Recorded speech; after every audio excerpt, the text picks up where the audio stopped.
Assalamualaikum Boncel, mau tanya Boncel, ini kan sebentar lagi bulan Ramadan. Ya, kalau bulan Ramadan kira-kira virus corona hilang nggak? Hilang katanya. Kenapa bisa hilang? Kenapa? Kenapa? Oh, karena orang banyak yang berpuasa. Jadi mereka tidak makan pagi, siang ya. Makanya pas menjelang matahari terbenam saja. Ya. Ya. Ya. Iya katanya. Jadi berpuasa tuh bagus ya untuk meningkatkan kekebalan tubuh ya Boncel. Ya. Jadi berpuasa bagus untuk meningkatkan kekebalan tubuh. Nah, di saat berpuasa kan melaksanakan ibadah Ramadan banyak orang-orang yang tidak pergi keluar. Jadi mereka berkonsentrasi ibadah di rumah.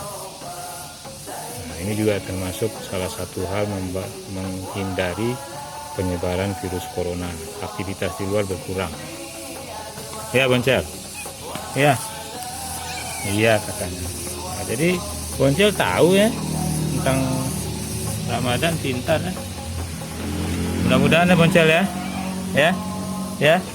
Iya, mudah-mudahan Boncel bilang Ramadan, dengan Ramadan ini virus corona berkurang ya atau hilang ya. Ya. Iya katanya. Oke, begitu saja informasinya dengan si Boncel. Assalamualaikum.